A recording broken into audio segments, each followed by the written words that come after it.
তো আজকে আমরা দেখব আমাদের অ্যান্ড্রয়েড ফোনে কিভাবে আমরা কোনো লকার ছাড়াই এই হোম স্ক্রিনে যে অ্যাপসগুলো রয়েছে এগুলোকে কিভাবে হাইড করে রাখবো যাতে কেউ খুঁজে না পায়।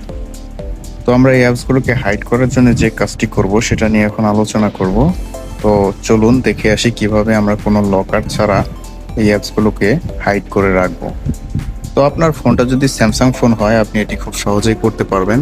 তার জন্য আপনার এই যে হোম স্ক্রিন রয়েছে এই হোম স্ক্রিনে কিন্তু আপনি ট্যাপ করে এরকম ধরে রাখবেন। তো ধরে রাখার পর দেখবেন এরকম একটা ইন্টারফেস আসছে সামনে। ডান সাইডে সেটিংসে আপনি ক্লিক করে দেবেন। ক্লিক করে দেওয়ার পর একটু নিচের দিকে গেলে আপনি কিন্তু দেখতে পারবেন hide apps on home and app screen, এই সেটিংসটি কিন্তু রয়েছে। তো আপনি এখানে ক্লিক করে দিবেন। তো বন্ধুরা এখানে ক্লিক করে দেওয়ার পর সবগুলো অ্যাপস, আপনার ফোনের যতগুলো অ্যাপস আছে সবগুলো অ্যাপস কিন্তু শো করবে। তো এখানে আপনি যে অ্যাপসটাকে লক করে রাখতে চান সেই অ্যাপসটা কিন্তু আপনাকে সিলেক্ট করতে হবে। দেখুন এখানে আমি মেসেঞ্জার ক্লিক করলাম, মাই ফাইলস, যাই হোক তিনটা অ্যাপস ক্লিক করলাম, মাই জিপি অ্যাপস। তো আমি আপনাদেরকে শুধু দেখানোর জন্য এই যে দেখুন নিচে ডান অপশনটা এখানে আপনি ক্লিক করে দিবেন। তো অ্যাপসগুলো কিন্তু হাইড হয়ে গেছে।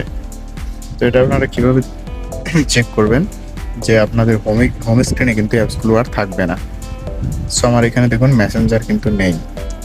তো আবার এটা আপনারা আনলক করার জন্য যেভাবে আনলক করবেন ওই হোম স্ক্রিনে চাপ দিয়ে ধরে রাখবেন, সেটিংস অপশনে ক্লিক করবেন, হাইড অ্যাপস অন হোম স্ক্রিনে এখানে আবার চলে যাবেন।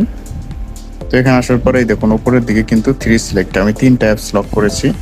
এখান থেকে আপনি যে মাইনাস অপশনটা দেখতে পাচ্ছেন এখানে যদি ক্লিক করে দেন তাহলে কিন্তু আবার আনহাইড হয়ে যাবে এবং অ্যাপসগুলো হোম স্ক্রিনে চলে আসবে।